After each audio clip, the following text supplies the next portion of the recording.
Welcome back to our channel. तो जैसे कि आपको पता है हम कर रहे थे क्लास 12th का 2024 का पेपर, जिसको हमने पार्ट ए को कवर कर लिया था और आज हम करने वाले हैं सेक्शन बी को। तो बेसिकली ये जो हमने सीरीज़ चलाई है ये हेल्पफुल होगी उन बच्चों के लिए जो की बार अपेयर होने वाले हैं बोर्ड एग्जाम्स में।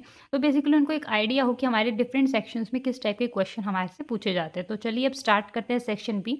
अगर आपने सेक्शन ए वाली वीडियो नहीं देखी है तो आई बटन पर क्लिक कीजिए और आप डायरेक्ट पहुँच जाएंगे उस वीडियो पर।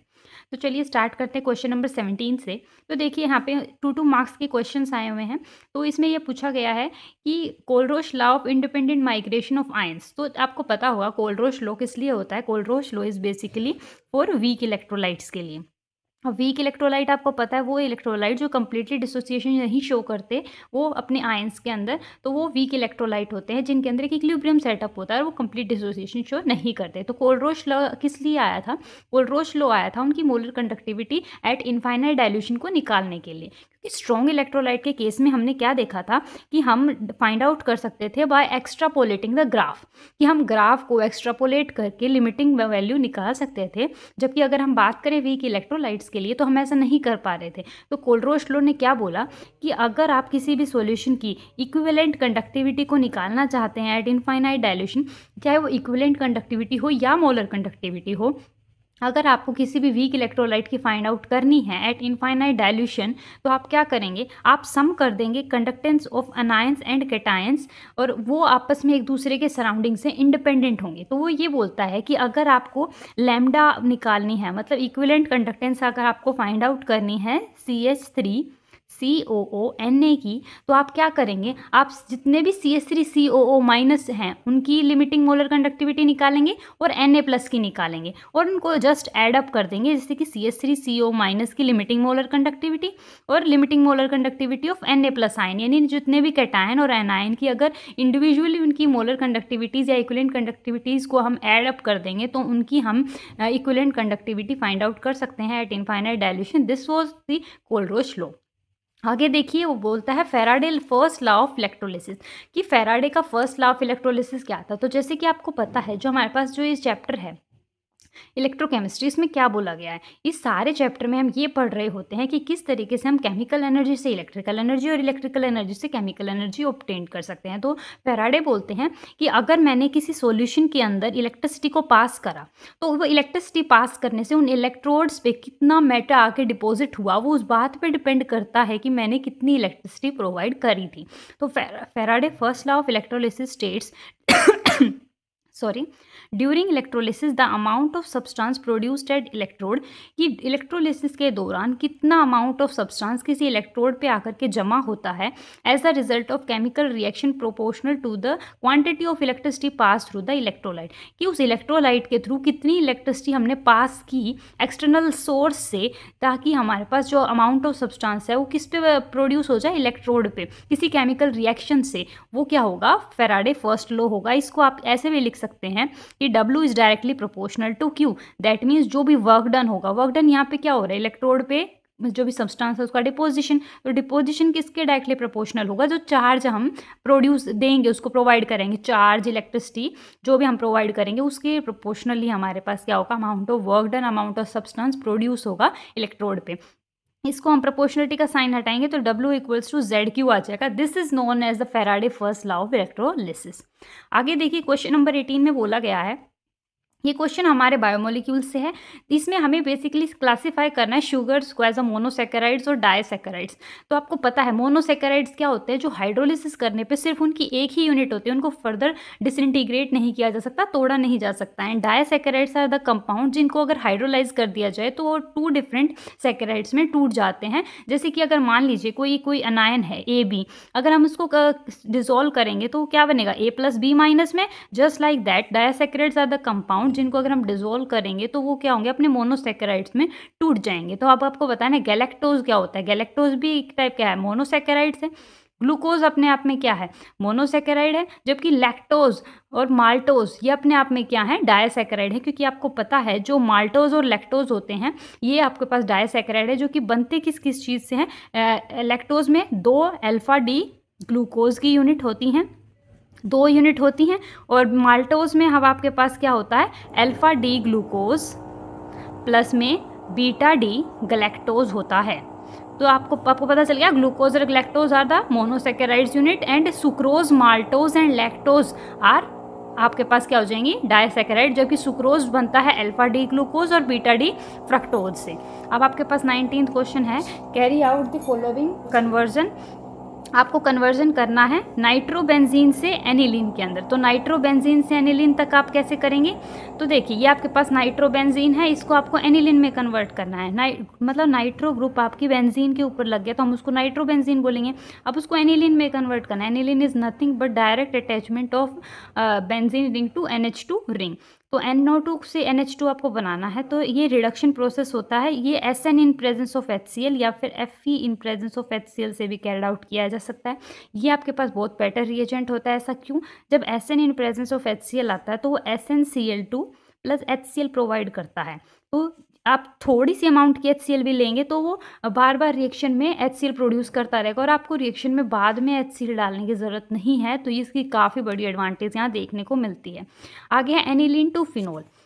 जब भी आपको इस एनिलीन कंपाउंड के ऊपर फिनोल लगाना हो या कोई भी सब्स्टिट्यूएंट लगाना हो तो आप हमेशा याद रखिए, आप जाएंगे डायजोटाइजेशन प्रोसेस से, आप डायजोनियम सोल्ट बनाएंगे। ये जो प्रोसेस होता है इसको हम डायजोटाइजेशन बोलते हैं, जहाँ पे इस NH2 पे N2 पॉजिटिव Cl- लगता है। ये क्या बोलते हैं, डायजोनियम ग्रुप होता है। ये डायजोनियम क्यों है, N2 positive, diazo group means nitrogen group, तो डायजोनियम सोल्ट इज दिस, क्योंकि positive negative part are there, तो this is known as diazonium salt. तो जब भी NaNO2 HCl और 0 to 5 डिग्री सेल्सियस का टेम्परेचर अगर आपको गिवन है तो आप क्या करेंगे, NH2 को N2 पॉजिटिव में कन्वर्ट कर देंगे। और ये N2 पॉजिटिव में डिपेंड करता है आप रिएजेंट क्या डाल रहे हैं। हाइड्रोलिसिस करा रहे हैं मतलब आप H पॉजिटिव OH- दे रहे हैं। अगर आप यहीं पे RX डाल देते तो यहाँ पे हेलाइड लग जाता, अगर आप यहाँ पे और कोई डिफरेंट रिएजेंट डालोगे तो वो लग जाएगा। तो अब आपको क्या करना है, H पॉजिटिव OH- करना है, तो यहाँ पे ये N2 का रिमूवल हो जाएगा, HCl यहाँ से बाहर निकल जाएगा देखिए, और OH यहाँ पे आके सब्सटीट्यूट हो जाएगा। तो आपको इस तरीके से फिनोल मिल जाएगा फ्रॉम एनिलीन से। आप देखिए इसके और में जो क्वेश्चन है वो भी देख लेते हैं। Write a chemical test to distinguish between dimethylamine and ethane अमीन।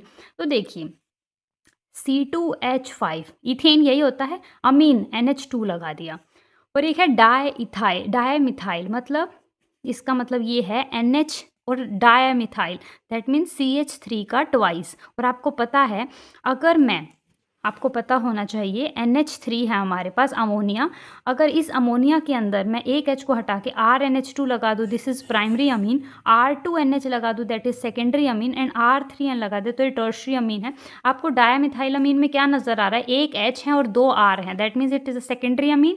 ये सेकेंडरी अमीन है, ये प्राइमरी अमीन है। तो सेकेंडरी और प्राइमरी अमीन के अंदर अगर डिस्टिंग्विश टेस्ट देना है तो आप सबसे बेस्ट टेस्ट देंगे कार्बेलाइमीन टेस्ट, जो कि आपके पास ऑप्शन में भी दिया हुआ है। आंसर में देखिए आपको दिया है कि ethanamine react with alcoholic KOH and Cl3 to form कार्बेलाइमीन।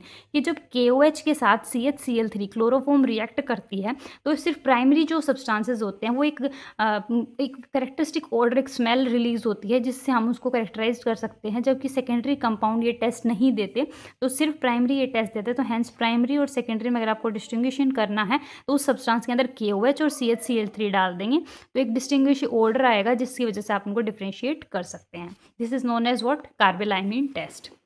आगे देखिए आपके पास दिया हुआ है कि question, write the product formed when benzene diazonium chloride is treated with KI। This is nothing but example of this type of reaction. इसमें अगर डायजोनियम सोल्ट के साथ KI को अगर ऐड कर देंगे तो KCl बाहर निकल जाएगा, N2 बाहर निकल जाएगा, आयोडीन जो होगा वो डायरेक्ट ऐड हो जाएगा और आपके पास आयोडोबेंजीन बन जाएगा। तो देखिए आयोडोबेंजीन इस तरीके से बन गया है। तो ये ऑप्शन में था, आप कोई भी क्वेश्चन पार्ट अटेम्प्ट कर सकते थे। नेक्स्ट क्वेश्चन देखिए, न्यूमेरिकल है। तो इसमें बोला गया है, show that in case of first order reaction the time taken for completion of 99% of a reaction is twice the time taken for 90% completion of the reaction. तो देखिए इस क्वेश्चन में ये बोला गया है कि जो T99% है उसकी कंप्लीट होने का time is twice time of T of 90%।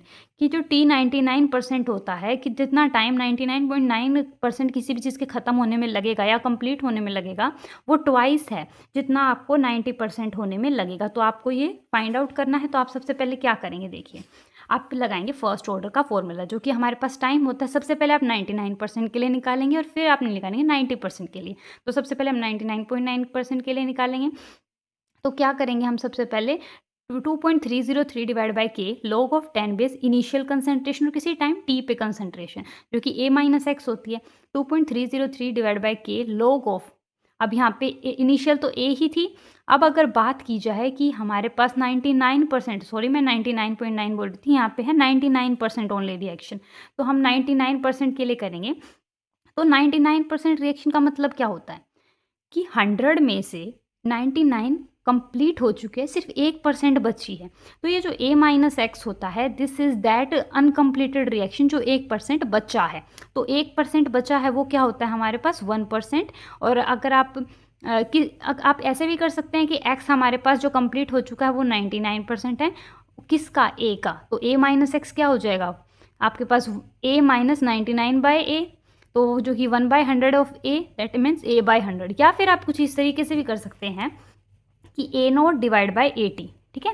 और इनिशियल हम उसको 100 मान के चलते हैं और कंप्लीट हमारे पास 99% हो चुका है, तो बचा कितना 1%। तो a टी जी जिसकी वैल्यू a माइनस एक्स होती है वो क्या आ जाएगा 1।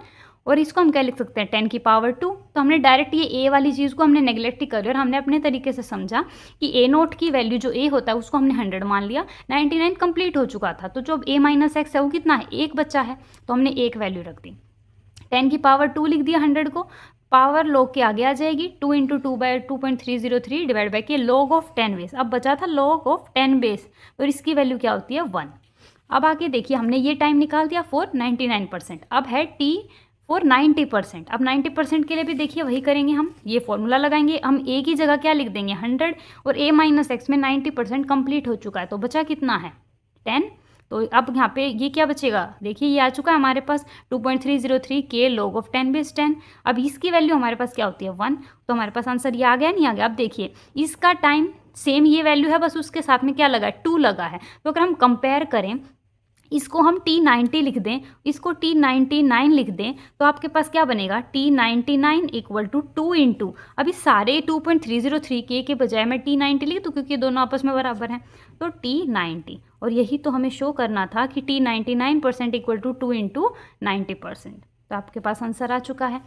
आगे देखिए, जो आपके पास रेजिस्टेंस है ऑफ अ कंडक्टिविटी सेल, आपके पास रेजिस्टेंस दी हुई है। अब आपको पता है रेजिस्टेंस की यूनिट क्या होती है, R equals to rho into L by A. जो रेजिस्टेंस होती है वो आपके पास ओम में कन्वर्ट यूज़ होती है। तो ये जो रेजिस्टेंस है उसकी यूनिट दी हुई है 200 ओम विद फिल्ड विद 0.2 मोल पर लीटर। अब आपको पता होना चाहिए मोल पर लीटर N/V किसकी यूनिट होती है, कंसंट्रेशन की। यानी उस सॉल्यूशन जो कि KCl का है उसकी कंसंट्रेशन 0.2 है, रेजिस्टेंस आपको गिवन है। If the resistance of a same cell when filled with इतने मोल पर लीटर KCl सॉल्यूशन इज 620। अगर एक सेम सेल के अंदर एक अनदर सॉल्यूशन जिसकी कंडक्टेंस ये है, सॉरी उसकी कंसंट्रेशन ये है, तो एंड KCl इज 620, उसकी रेजिस्टेंस आपको 620 दी हुई है। पहले वाले की 200 दी हुई थी, अब 620 हो गई है। तो अब आपको कैलकुलेट करना है the conductivity and the molar conductivity of 0.05 मोल पर litre KCl solution and the conductivity of 0.2 मोल पर litre KCl solution is this. अब देखिए सबसे पहले तो आपको ये समझना होगा कि आपके पास कंडक्टेंस और कंडक्टिविटी में क्या डिफरेंस होता है। तो चलिए देखते हैं। तो देखिए सबसे पहले हमारे पास ये होता है R equals to rho into L by A, ठीक है। ये आपको याद रखना है। जहाँ पे R आपके पास होती है रेजिस्टेंस, ये होती है आपके पास resistivity, L length of a tube and A is the area. ये जो L बाई ए होता है इसको हम G स्टार सेल कॉन्स्टेंट बोलते हैं, जो कि फिक्स्ड रहता है for a particular tube for a particular solution के लिए। अगर आप जिसके अंदर मेजरमेंट कर रहे हैं, L बाई ए आपके पास क्या रहेगा, कॉन्स्टेंट रहेगा। अगर मैं यहाँ से रेजिस्टिविटी की यूनिट देखना चाहूँ तो वो क्या होगी, R into A by L equals to rho. तो आपके पास रेजिस्टेंस क्या होती है ohm, and area in centimetre square, आप मीटर स्क्वायर भी बोल सकते हैं, एंड लेंथ इन सेंटीमीटर। तो आपके पास ohm centimetre is the unit of resistivity. And ये रेजिस्टिविटी होती क्या है, तो देखिए आप डिफाइन भी कर सकते हो A बाय एल, मतलब किसी एक पर्टिकुलर सेंटीमीटर में। देखिए किसी एक पर्टिकुलर सेंटीमीटर में जो रेजिस्टेंस होगी उसको आप क्या बोलोगे, रेजिस्टिविटी बोलोगे। ठीक है, ये आपके पास यहाँ से इसका कंसेप्ट आपको समझ में आ गया। चलिए आगे देखते हैं कंडक्टेंस का मीनिंग। अब देखिए रेजिस्टेंस होता है रुकावट, किसी भी सॉल्यूशन के अंदर मूवमेंट की, आयंस की मूवमेंट में जो रुकावट आ रही होती है उसको हम रेजिस्टेंस बोलते हैं। अगर हम बात करें कंडक्टेंस की, तो जो कंडक्टेंस होती है वो जस्ट रेसिप्रोकल होता है आपके किसका, रेजिस्टेंस का। तो आपके पास अगर रेजिस्टेंस की यूनिट ओम है तो कंडक्टेंस की यूनिट क्या हो जाएगी, ओम इनवर्स। ठीक है, और ओम इनवर्स को हम साइमन भी बोल देते हैं, यानी इसकी यूनिट साइमन भी आप मान सकते हो। ठीक है, अब आप आती है कंडक्टिविटी। जिस तरीके से रेजिस्टेंस से रेजिस्टिविटी आया वैसे ही कंडक्टेंस से कंडक्टिविटी आएगा। अब देखिए अब आपके पास से कंडक्टेंस को हम जी से शो करते हैं, कंडक्टेंस। ठीक है, और जी स्टार से हमारे पास क्या था, सेल कांस्टेंट था। कंडक्टेंस को हमने जी से शो किया। अब आपके पास कंडक्टिविटी क्या होती है, conductivity is nothing but conductance of 1 centimetre cube of solution. क्या आपके पास 1 सेंटीमीटर क्यूब सॉल्यूशन की जो कंडक्टेंस होगी, this is known as the conductivity. And that particular आपको कैसे निकाली जाएगी, रेसिप्रोकल ऑफ जी। कंडक्टेंस जिस तरीके से आपने रेजिस्टिविटी निकाली थी, कैसे निकाली थी, यहाँ से, ऐसे तरीके से आपको कंडक्टिविटी निकालनी है तो इस जी का रेसिप्रोकल करना पड़ेगा। जी का रेसिप्रोकल मतलब आर का रेसिप्रोकल, तो हमने किस तरीके से करेंगे, R equals to rho into L by A. अगर मैं इसका रेसिप्रोकल कर दूँ तो 1/g 1/रो और a बाय एल। तो जो हमारे पास 1/g होगी, जो 1/g होती है आपके पास, वो आपको पता है क्या होगी, कंडक्टेंस का रेसिप्रोकल क्या हो जाएगा, रेजिस्टेंस। एंड 1/रो यही हमारे पास मेन चीज़ है, that is known as the kappa, that is conductivity, into a by L. आपको पता है L बाय ए आपके पास क्या होता है, जी स्टार, और A बाय एल आपके पास क्या हो जाएगा, 1/g स्टार। तो आपके पास हम क्या बोल सकते हैं, R equals to kappa into G star. Hence आपके पास जो यहाँ से चीज़ निकल करके आएगी वो आएगी kappa equals to G into G star. ये आपके पास आएगा फाइनल रिलेशन, जो कि काफ़ी इंपॉर्टेंट है, जो आपको हर एक न्यूमेरिकल में यूज़ आएगा, इंपॉर्टेंट है। तो कापा आपके पास जो आएगा वो आएगा जी इंटू जी स्टार। ये आपको याद रखना है, एक इंपॉर्टेंट रिलेशन ये निकल के आता है, ये आपको याद रखना है। ये जो कापा होएगी इसकी यूनिट आपके पास होएगी मोल इनवर्स सेंटीमीटर स्क्वायर पर मोल। मोल इनवर्स सेंटीमीटर क्यूब आप इसकी यूनिट बोल सकते हैं। तो देखिए इस क्वेश्चन में आपके पास क्या बोला गया है कि आपके पास रेजिस्टेंस दी हुई है और दो सॉल्यूशन है, डिफरेंट सॉल्यूशन, आपको कंडक्टिविटी निकालनी है इस सॉल्यूशन की। तो बेसिकली आपको क्या निकालना है, आपको कापा की वैल्यू निकालनी है सॉल्यूशन के लिए। तो देखिए सबसे पहले सेल कांस्टेंट यहाँ निकाल दिया गया, क्योंकि सेल कांस्टेंट एक क्या है, यूनिट है, जैसे ऐसी चीज़ है जो कि फिक्स रहती है, जो कि बदलती नहीं है। और आपको पता है kappa equal to G into G star आपके पास होता है। एंड सेल कांस्टेंट जो कि आपके पास जी स्टार की वैल्यू है वो क्या है, कापा इंटू रेजिस्टेंस हो जाएगी, कि ये डिवाइड बाय आर आ जाएगी, तो कापा इंटू आर। तो ये हमने लिखा है सेल कांस्टेंट की वैल्यू निकालने की। तो आपके पास सेल कांस्टेंट की वैल्यू आ गई, क्योंकि KCl की चाहे कोई सी भी कंसंट्रेशन हो, सेल कांस्टेंट तो सेम रहेगा।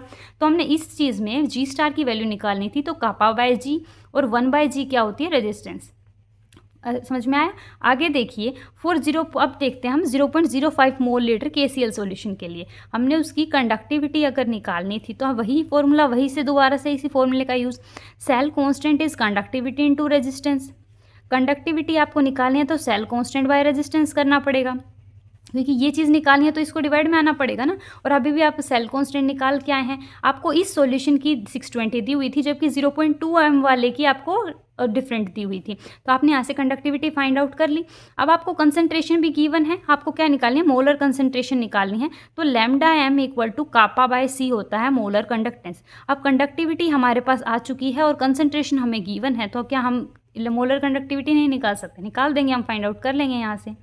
ठीक है, तो आई होप आपको ये सेक्शन भी समझ आया होगा। चलिए स्टार्ट करते हैं सेक्शन सी से। तो बेसिकली आपको इसमें कुछ नहीं करना था, आपको सेल कांस्टेंट पता है, फिक्स होता है, तो आप इस फॉर्मूले का यूज़ करेंगे, kappa equals to G into G star. जबकि आपको कंडक्टिविटी गिवन थी सॉल्यूशन की, आपको देखिए यहाँ गिवन थी ना, आपको कंडक्टिविटी यहाँ पे गिवन है कि आपको कंडक्टिविटी 0.2 मोल पर लीटर सॉल्यूशन की ये गिवन है।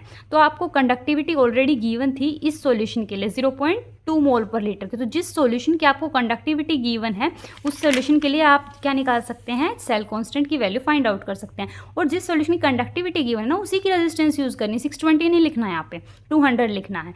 तो जैसे हमारे पास सेल कांस्टेंट आएगा वो फिक्स रहेगा इस कंसंट्रेशन के लिए और दूसरी कंसंट्रेशन के लिए। तो इसलिए हमने दूसरी कंसंट्रेशन वाले के लिए कंडक्टिविटी निकालने के लिए सेल कांस्टेंट का यूज़ किया। वहाँ से जब हमारे पास कंडक्टिविटी आ गई तो उसको मोलर कंडक्टिविटी निकालने के लिए यूज़ कर लिया।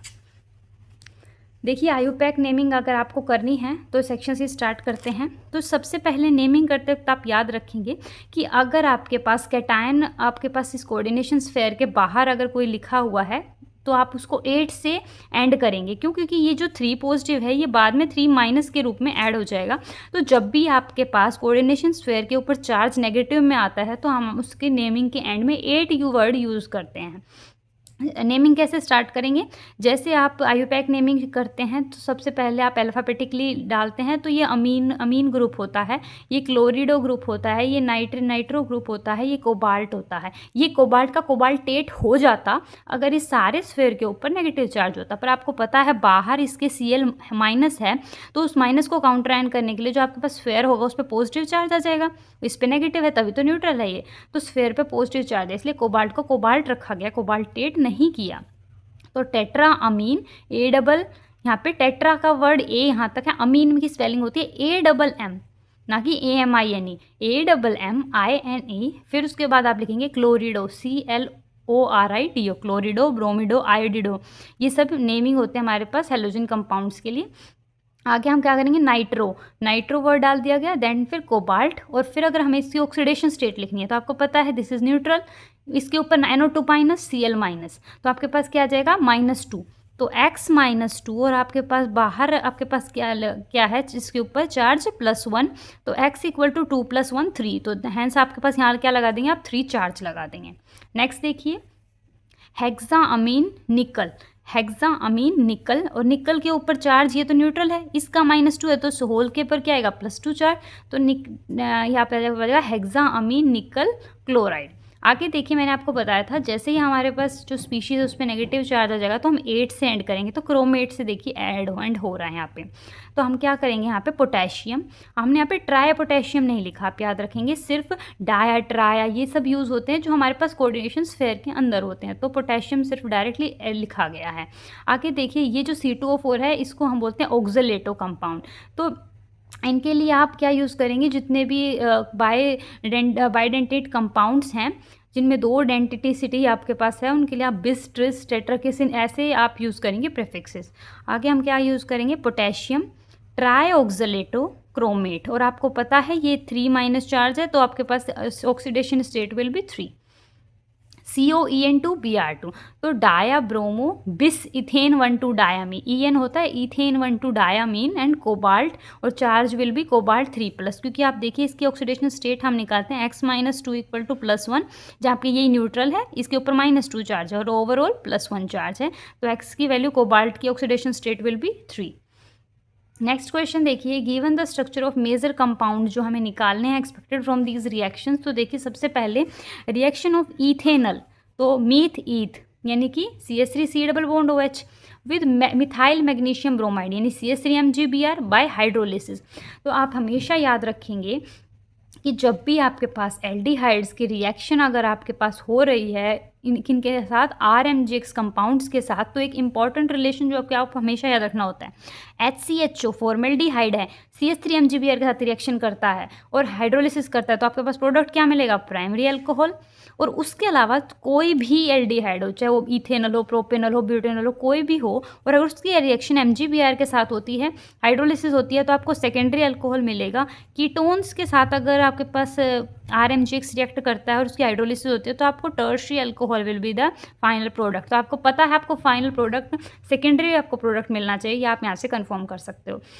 अब देखिए यहाँ हुआ क्या है, आप कैसे समझ सकते हैं, देखिए आप कुछ इस तरीके से समझ सकते हैं कि आपके पास CH3 C double bond OH इस तरीके से कोई कंपाउंड था और आपके पास लिया क्या था CH3MgBr।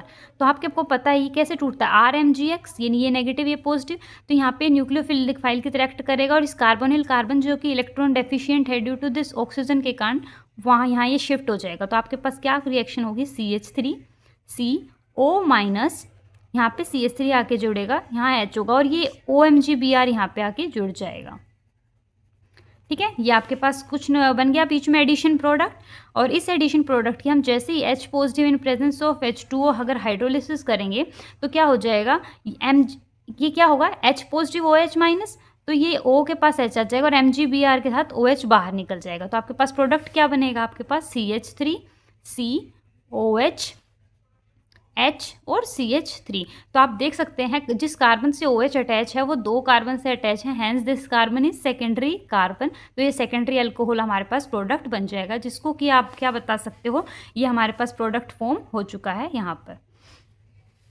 तो इसको आप क्या बोल सकते हो, प्रोपेनल आपके पास यहाँ पे फॉर्म हो जाएगा।